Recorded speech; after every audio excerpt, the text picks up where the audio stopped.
Before we get started, if you guys need any equipment for your studio, make sure you guys go ahead and click my link in the description and head over to Zounds.com. Zounds has a whole bunch of stuff on the site, and they have a whole bunch of stuff on the site that requires no credit or background check, meaning all you have to do is order it, they'll ship it to you, and you can make monthly payments. All you have to do is add a credit or debit card up to the account, and you can go ahead and get your stuff just like that. So if you guys need some equipment, make sure you guys go ahead and click my link in the description and head over to Zounds.com and get you some equipment today. Oh man, my guys over at Analog Cases just released the new travel case for the MPC Key 37. Man, this thing fits the MPC 37 like a glove. And this thing comes heavily padded to make sure that your MPC Key 37 stays safe at all times. It also comes with some extra compartments to store your cables and everything else. And while you're traveling, you can either carry it like a briefcase, or if you really want to get jiggy with it, this thing turns into a backpack as well. So if you guys want to go ahead and pick up this bag, make sure you guys go ahead and click my link in the description and head over to Analog Cases and search for the MPC Key 37 case, and you guys can save 10% on it today. So go ahead and click that link right now. All right, it is Tuesday, May 28th, 2024. Man, the year has went by very fast. Dang. But either way, what I'm going to attempt to do is to show you guys the best way to use Splice.com loops and samples to avoid getting a content ID or a copyright strike. Yeah, sounds kind of crazy, but I know a few of you guys who actually went through this, and I actually went through this one time. I remember when I was making a video on my iPad, when I used to do a lot of iPad videos, and I actually used a Splice sample, and then like the same day, YouTube gave me a content ID strike because I was using somebody else's copyrighted material, which we all know that was not the case. And I actually fought it, which it was very successful because I told them that I used a loop from Splice.com. And it was resolved in like literally like an hour. And this was back in like 2018, I believe, or 2019. It was one of those years. I don't remember what video it was, but it was resolved very quickly back then. So I'm thinking that they should resolve it quickly now. But, you know, I know it's a lot more people on YouTube right now, and I know it's a lot more of these Splice loops and everything on here. So I know it might be maybe a little longer.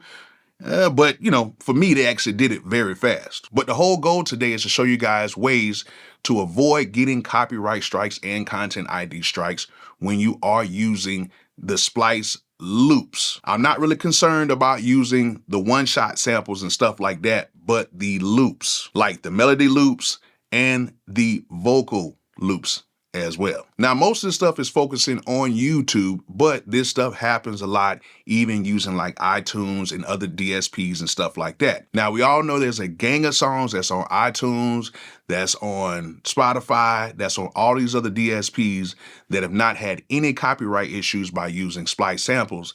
And most of those songs are owned by major record companies. And we all know that the major record companies and these DSPs have a nice friendship to where a lot of that stuff kind of slides through. However, for the common folk, we have to deal with stuff that's a little bit different, and we have to fight stuff that most people that are signed to major record companies do not have to fight. Case in point, one of the biggest records that actually used a Splice loop was Beautiful Lies by Young Blue. That guitar sample was used a gazillion times. I've heard it in multiple songs that I recorded. And yeah, it was on that record. And yeah, that was a very popular Splice loop because there was actually a few more records from that same guitar pack that was used with another artist.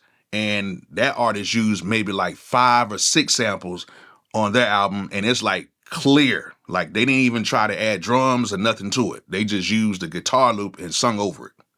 I forget the artist's name, but he's a pretty popular artist that that's an R&B singer. But yeah, when I heard it, I was like, yo, he used a whole pack. But no issues because, you know, they're signed. And oh yeah, shout out to the creator of that pack. His name is Treehouse. Has a lot of dope guitar loops on Splice. So go ahead and check them out. Treehouse. But with us, it's a little bit different. And let me show you guys some ways to, you know, avoid getting a content ID or copyright strike. Number one, go sign with the major label. You ain't gonna have no problems. Seriously, I'm being for real, but everybody's not gonna be signed, and some people don't want to be signed. So yeah, let's go to number two. All right, number two, if you are using the Splice loops, okay, do not try to use a popular loop and use it in its original state. This is something you guys should already know. Either try to pitch it up or try to chop it up and try to rearrange it so it'll be different from the original state. I see you guys getting these loops and you use the loops the exact way, the original way they came, and then you add some drums and a bass line to it and you think you're good. Well, I'm here to tell you right now, there's probably about another 100,000 people that use that same loop the same exact way, and probably about another 10,000 that uploaded a song with that loop the exact same way. So you might run into some issues.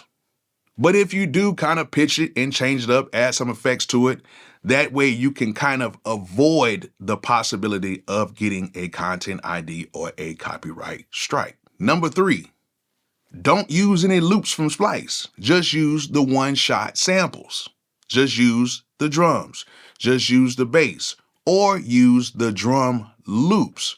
Because in a lot of situations, even from back in the day, drum loops were not easily copyrightable situations. Even though there was some situations where people like, hey, I did that first, but in just the general sense, it's very hard to try to copyright any type of drum pattern, especially like back then. They didn't have like cell phones and cameras and stuff like that to where you can see the actual thing being done. But there are some situations where people, did win their copyright case against that. But most of the time, when it comes to drum patterns, you're pretty cool. So you can go ahead and use like the drum loops, like the hi-hat patterns, the drum patterns, some of the effects patterns and stuff like that too. But, the drum stuff, you should be good, especially if you're not good at, doing drums and stuff like that. Number four, the vocal loops.